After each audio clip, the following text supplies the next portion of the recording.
National media दोनों को बुला लिया। इस दौरान एक वाकया हुआ जो पाकिस्तान के सारे लोगों की आंखें खोलने के लिए काफ़ी है। दुनिया की आंखें खुल गई हैं। नून लीग का लीडर एक टेलीविज़न पे बैठता है, वो कहता है अब वो छापा जो मारने का टाइम था वो गुजर गया। इमरान खान ने ब्लफ कॉल कर लिया, मीडिया आके बैठ गया। इमरान खान ने कहा कि अगर मेरे घर में दहशतगर्द हैं तो जो मुझे भी बचने का मौका मिलेगा, आओ ढूंढो, लेकिन हमला मत करो, वारंट लेके आओ। वारंट लिखा हुआ है कोड ऑफ क्रिमिनल प्रोसीजर में, और चादर और चारदीवारी का तहफ़्फ़ुज़ जो इन्होंने बर्बाद करके रख दिया वो लिखा हुआ है आइन में। तो टीवी पे बैठ के नून लीग का और पीडीएम का एक लीडर ये कहता है कि ये जो दहशतगर्द बरामद हो चुके हैं, ज़मान पार्क से आपने देखा है वो क्लिप, यानी इस तरीके से उनकी तैयारी थी कि दहशतगर्द अपने साथ लेके जाएंगे और दहशतगर्दों को फिर वहां से बरामद करेंगे। एक दूसरा ये है कि मैं उनसे पूछना चाहता हूं, वो कहते हैं कि जी दहशतगर्द हमने ढूंढ लिए। आपने अरशद शरीफ के कातिल तलाश किए? दहशतगर्द तो आपने घर बैठ के 40 दूसरे के घर में तलाश कर लिए ना, तो आपके पास इतने ज़राइर हैं, आपने अरशद शरीफ के कातिल तलाश किए? मुझे आप ये बताएं, आप तीसरी दफ़ा उसके बाद गवर्नमेंट में आए हैं, क्या आपने मॉडल टाउन के कातिल तलाश किए? मुझे आप ये बताएं कि आपने 2 दफ़ा गवर्नमेंट आपकी रही है, आपने नवाज शरीफ की बीमारी तलाश कर ली कि उसको मर्ज क्या है? मुझे आप ये बताएं कि आपने ये तलाश कर लिया कि सारी दुनिया के अंदर जो बिजली है वो सस्ती है, पेट्रोल है वो सस्ता है, गैस है वो सस्ती है, रोटी है वो सस्ती है, चीज़ें हैं वो सस्ती हैं, आपके यहाँ महंगी हैं, सबसे ज़्यादा महंगी हैं। वो आपने महंगाई की वजह तलाश कर ली। मुझे आप ये बताएं कि आपने क्या ये तलाश कर लिया कि जिसके लिए बहुत ज़बरदस्त किस्म का बयान दिया था लोगों ने, और ये कहा था कि जब वो आएगा तो डॉलर 100 पे आ जाएगा, तो क्या डॉलर को 100 पे लेके आया? आपने कभी तलाश किया कि वो कितने का है डॉलर आजकल? एक पहलू ये था। इसलिए इमरान खान के ख़िलाफ़ जितनी भी कार्रवाइयाँ हैं और पीटीआई के वर्करों और लीडरों के ख़िलाफ़ जितने भी मुकदमे हैं, उनमें उतनी उनकी औकात है और उतनी उनकी हकीकत है जितनी नवाज शरीफ की बीमारी की थी। ये वो झूठ था नवाज शरीफ की बीमारी वाला, ये मुकदमों वाला भी झूठ है। इससे ना कोई डरेगा और ना कोई इमरान खान का साथ छोड़ेगा। कल ये एक सर्वे जो आया उसमें इस सारे जुल्म और काली रात के बावजूद 71% पाकिस्तान की आबादी ने यह कहा है कि अगला वोट हम इमरान खान को देंगे। दूसरा, मैं अब इसका पहलू आपके सामने रखना चाहता हूं। कुछ जो लोग हैं वो छोड़ के जा रहे हैं।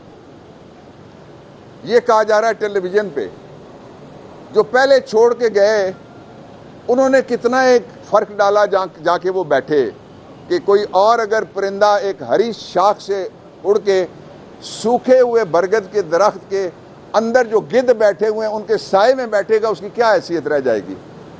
और जाने वाले किसी पे तबसरा नहीं करता, हमारे कुलीग रहे हैं। एक प्रिंसिपल मैंने आपके सामने बयान किया है।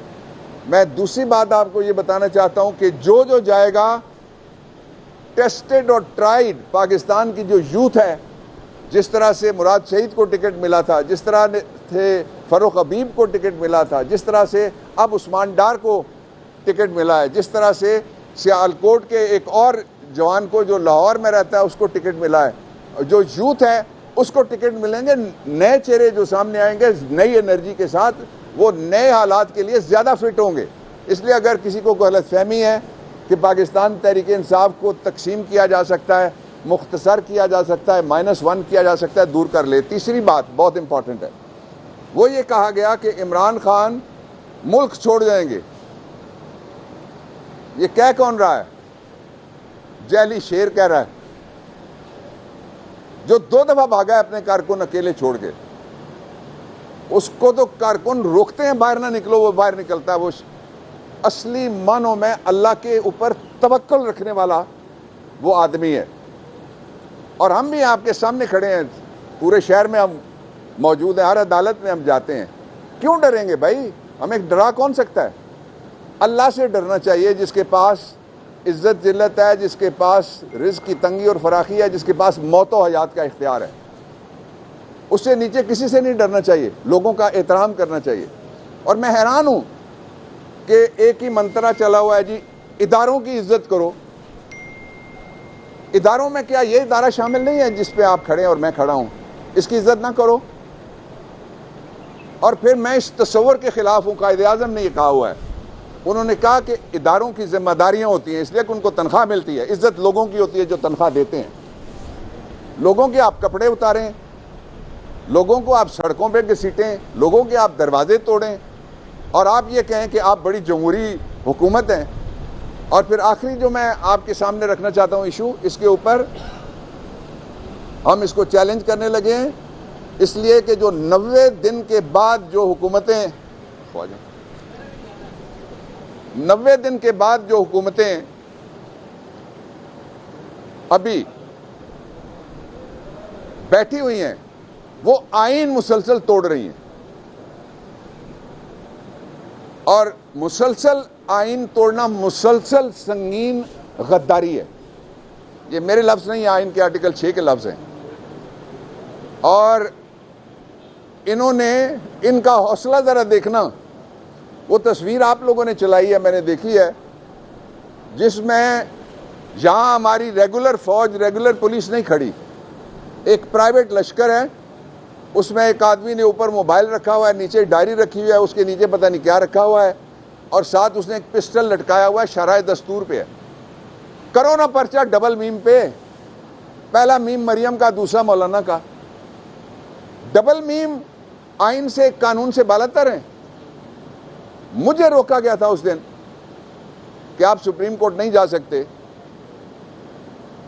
जो उनको कहा गया था, ड्यूटी ये थी कि जब तक फैसला हक में नहीं आता, और ऐलान भी था हम बैठेंगे।